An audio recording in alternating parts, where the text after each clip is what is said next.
तो भाई welcome back to reacts. Full fledged war चल रहा है, बहुत टेंशन होने लगी है मुझे तो आजकल, क्योंकि मुझे लगता है जितना लंबा चलेगा फ्यूल प्राइसेस वगैरह तो जाएंगे ही, खाने वाने की भी बहुत दिक्कत आ जाएगी, बहुत ज़्यादा।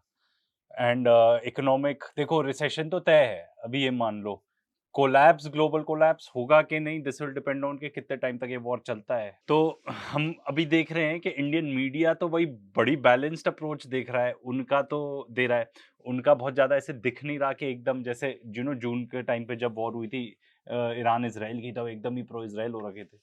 तो भाई पर ये महाशय अभी भी नहीं टिकते, इनको पता नहीं किसने सुपारी दी है कि भाई इंडियन मीडिया भी सुधर रही है, तुम भी तो थोड़ा सुधर जाओ। नहीं, प्रोपेगेंडा वाले आर्टिकल्स इनको यूज करने। चलो आओ देखते क्या कह रहा है। IRGC takes de facto control of Iran government amid deepening past struggle। यहां पे अंदर लड़ाई शुरू हो गई है ईरान के, और ये है मसूद। चलो सबसे पहले ये अपनी बकवास तो कर लेंगे। ये जो ईरान इंटरनेशनल है ना, एक नंबर का प्रोपेगेंडा चैनल है। हमने भी कुछ इसके आर्टिकल्स यूज कर लिए थे, बट वी डिसाइडेड कि हम नहीं करेंगे। एंड यस, इट सीम्स कि ईरान इंटरनेशनल मतलब ईरान का है, नहीं है भाई, ये फ्रांस से ऑपरेट होता है। तो ये तो कुछ भी गंद बतौड़ छापते रहते हैं। मसूद पेज़ेश्कियां जो हैं, he is the president of Iran. ये ईरान के राष्ट्रपति हैं। ये रिपोर्ट करते थे सुप्रीम लीडर, अब सुप्रीम लीडर इनके मारे गए। मैं बात कर रहा हूं अली खमेनेई की। उनके मरने के बाद अच्छा घायल हो गए जो दूसरे वाले थे, उनका नाम मुश्तबा खमेनेई, वो उनके बेटे, उनका पता नहीं लग रहा। 28 तारीख से ना कोई फोटो, ना कोई वीडियो, ना कोई कुछ लोग कह रहे हैं कि रूस पहुंच गए, रूस ने भी बोला हां हां हमारे पास है, उनकी तबीयत हम ठीक कर रहे हैं, उनको फिट। लेकिन रशिया ने कब बोला यार? ये रशिया ने एडमिट कर लिया कि ईरान के सुप्रीम लीडर, ठीक है, वहां पे है, एंड कहीं खबर भी नहीं आई। या ईरान इंटरनेशनल टाइप अखबारों में भी आई हो, कुछ भी बोलता है यार। अभी तक कोई बयान नहीं आया, कोई फोटोग्राफ नहीं आई, कोई वीडियो नहीं आया, कोई ऐसा स्टेटमेंट नहीं आया। उनकी तरफ से लोगों ने स्टेटमेंट रिलीज करें, लेकिन that is not proof of life. Proof of life नहीं है ना वो कि भाई इनका स्टेटमेंट है और मैं पढ़ रहा हूं। और भाई आपका स्टेटमेंट है, आप खुद पढ़ो, हमें तो पता लगे किसने बोला है। वरना अब देखिए अब क्या हो रहा है, power struggle. Rising tensions between the Pezeshkian administration and Iran's military leadership have pushed the president into a complete political deadlock, with the Revolutionary Guard effectively assuming control over key state functions, informed sources told Iran International. Efforts by Masood to appoint a new intelligence informed sources, ये सूत्रों के हिसाब से तो हमारे Indian media में बहुत चलता है। सूत्र ने ये बताया, सूत्र ने वो बताया। बताओ ना कि सोर्स एग्जैक्टली क्या है। देखो, जो प्रेसिडेंट वहाँ का, जितना मुझे अंडरस्टैंडिंग है कि जितने भी international, not all international affairs, but जहाँ तक डिफेंस और इस सब की बात थी, तो वो प्रेसिडेंट और इनके हाथ में था भी नहीं। कि जितनी मेरी अंडरस्टैंडिंग है कि प्रेसिडेंट और ये they were responsible for all the internal affairs, and जहाँ तक एक्सटर्नल एंड डिफेंस से रिलेटेड है, तो वो हमेशा से सुप्रीम लीडर के अंडर ही आती थी, एंड उन्हीं के अंडर IRGC आती है। तो देखो भाई, लोगों को भी संभाल के रखना है, तो ऐसा कुछ नहीं कर लेंगे कि IRGC के अंडर ही सब आ गए, ठीक है। तो president is elected by the way. Minister last Thursday collapsed under direct pressure from IRGC Chief Commander Ahmad Vahidi. दोस्तों, ये नाम है अहमद वहीदी। ये नाम आप आने वाले दिनों में, आने वाले हफ्तों में बहुत सुनेंगे। ये नाम याद करके रखना, अहमद वहीदी, ये बहुत इंपॉर्टेंट नाम है। ये IRGC का बॉस है, ठीक है। Sources with knowledge of the situation told Iran International all proposed candidates, including Hossein Deghan, were rejected. Pezeshkian has repeatedly sought an urgent meeting with Mojtaba Khamenei in recent days, but all requests have gone unanswered with no contact established. अच्छा, मसूद पेज़ेश्कियां ये राष्ट्रपति है, seasoned politician है, और इसी के बारे में डोनाल्ड ट्रंप ने यह बोला था कि मैं जिस लीडरशिप से बात कर रहा हूं आज की तारीख में, जो मेरी टॉक्स चल रही हैं, वो लीडरशिप जो है वो उतनी रेडिकल नहीं है।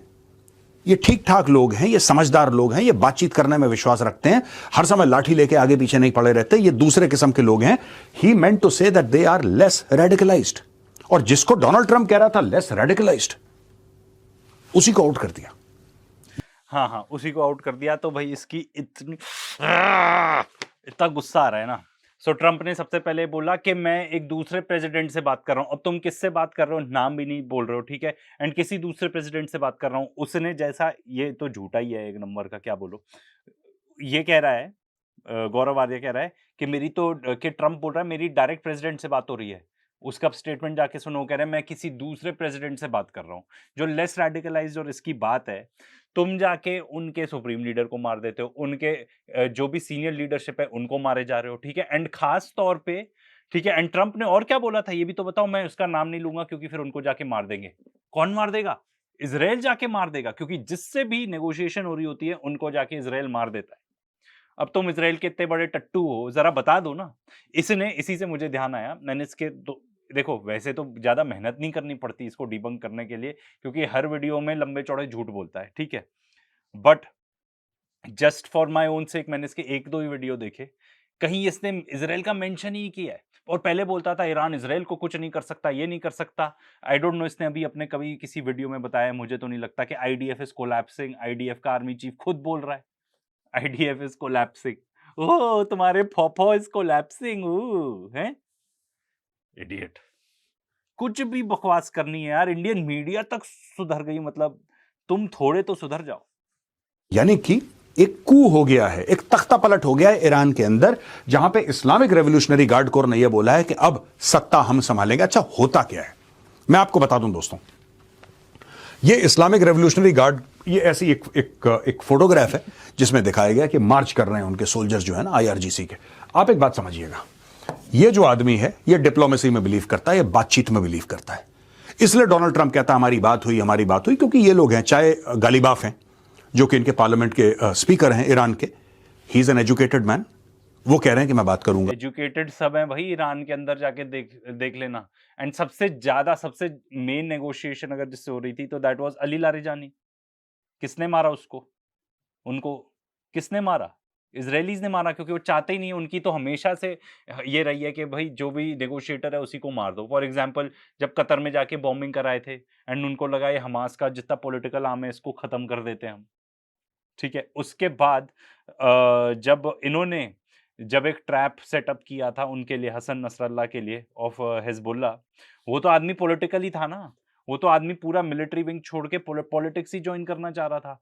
एंड मीटिंग बुलाई गई थी कि भाई ठीक है, अच्छा नेगोशिएशन हो रही है सीज फायर की, क्या क्या करना चाहिए। वहीं पे जाके इतने बम बरसा दिए।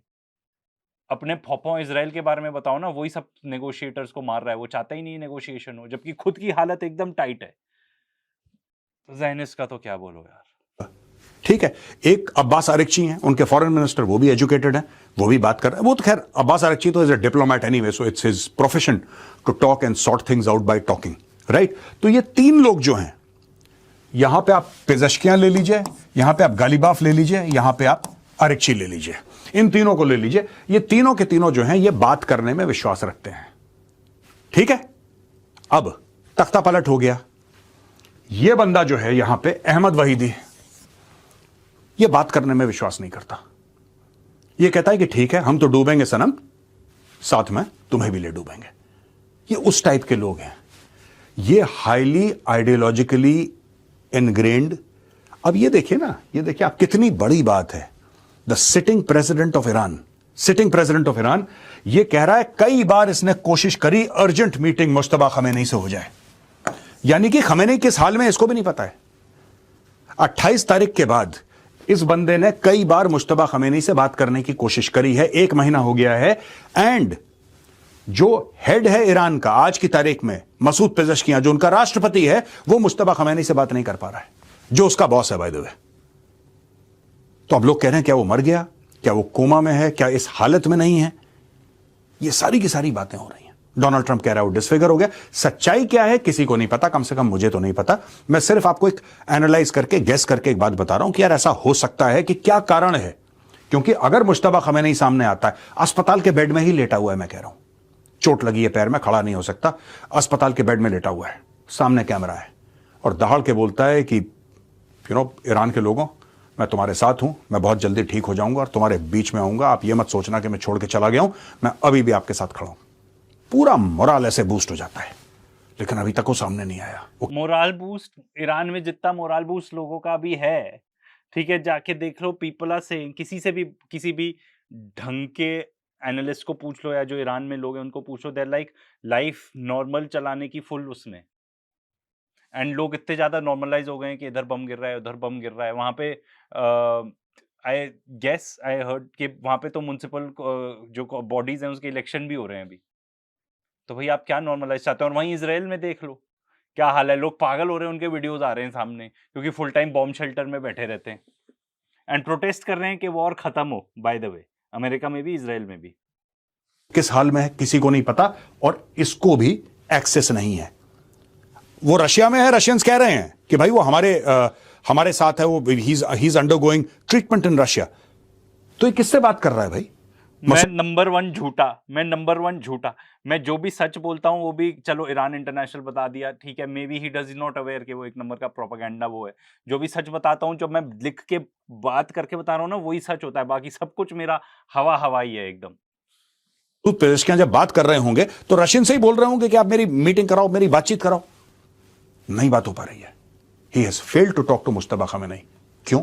क्या कारण हो सकता है? मुस्तफा खमेनी क्यों नहीं बात करेगा पेजेश्कियान से? यह सोचने वाली बात है। क्या वो जीवित हैं? क्या वो जीवित नहीं हैं? क्या उनको बहुत गंभीर रूप से वो चोटिल हैं? बात क्या है? ये सोचने वाली। ये तो सब agree. Iran issues brutal last warning to Trump. Strait of Hormuz will be open but not for you. Financial Times cover कर रहा है। दोस्तों आप जानते हैं ये Strait of Hormuz है और पूरा यहां से ईरान ने इसको ब्लॉक कर रखा है, और यहां पे ईरान ने ऐसी माइंस डाल रखी हैं, बारूदी सुरंग, यहां से वो मिसाइल फायर करते हैं, जो उनकी परमिशन के बिना जाता है उसको ठोक देते हैं ईरानी।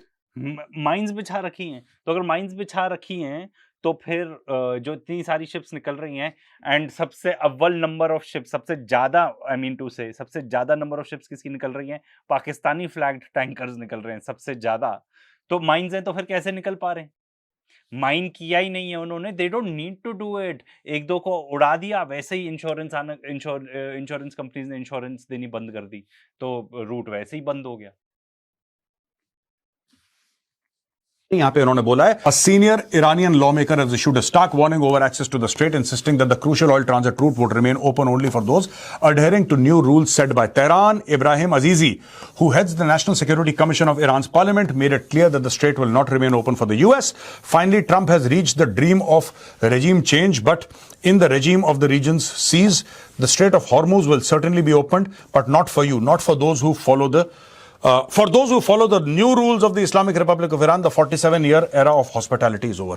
ये देखिए ना, ये भी कॉन्ट्रडिक्टरी स्टेटमेंट दे रहे हैं ईरानी। क्या स्ट्रेट ऑफ हॉर्मूज ओमान का है? क्या वो बहरीन का है? क्या वो सऊदी का है? क्या वो यूएई का है? क्या वो कतर का है? एब्सोल्युटली, ये सभी का है जो इस्तेमाल करते हैं। लेकिन ईरान ने बोला नहीं। ईरान के दिमाग में यह है कि 47 साल से जो हम मेहमान नवाजी कर रहे हैं कि आइए आइए आइए, कोई बात नहीं, वो चीज खत्म है। अब स्ट्रेट ऑफ हॉर्मूज खुलेगा और बिल्कुल खुलेगा, इसमें कोई डाउट नहीं है, लेकिन खुलेगा उनके लिए जो ये तस्लीम करते हैं कि स्ट्रेट ऑफ हॉर्मूज ईरान का है, और जो ईरान के साथ ईरान का कानून माने, उन लोगों के लिए खुला है। आपके लिए, यानी कि डोनाल्ड ट्रंप और उनके साथियों के लिए बिल्कुल बंद है। ऐसा एक मैसेज वहां से आया। अच्छा, ये बिल्कुल खिलाफ वर्जी है इंटरनेशनल ऑर्डर की। मैं आपको बताता हूं क्यों। कई लोग कह रहे हैं कि साहब सूएज कैनाल भी तो अगर इजिप्ट चाहे तो बंद कर सकते। इंटरनेशनल ऑर्डर की अब बात करो तो भाई इंटरनेशनल ऑर्डर तो बचा नहीं, and they are trying to lay some claim on this. देखो अभी तक तो स्ट्रेट ऑफ हॉर्मूज खुला ही था ना, बंद क्यों हुआ? क्योंकि इजराइल ने सबको ड्रैग किया इनटू दिस वॉर। इसने इस पूरे वीडियो में इजराइल का एक मेंशन नहीं किया है। How can you make a video, इस वॉर के बारे में आप वीडियो बनाओ और एक बार भी इजराइल को नहीं मेंशन करो? ये कैसी कवरेज है भाई? क्योंकि सबसे ज्यादा नुकसान, प्रोपोर्शनेट नुकसान की बात हो रही है, क्योंकि इजराइल छोटू सा देश है, वहीं पे हो रहा है। अब तो जितने भी एक्सपर्ट्स जिनको हम सुनते हैं, दे आर लाइक इजराइल खत्म है। जब उनके आर्मी चीफ खुद आके बता रहा है आईडीएफ इज कोलैप्सिंग, तो भाई समझ जाओ। गाइस सॉरी इसी की शक्ल दिखानी पड़ी, बट असलियत ये है कि ये सबसे ज्यादा झूठ बोल रहा है आज के डेट में इंडिया की, जहां तक बात है अबाउट दिस वॉर।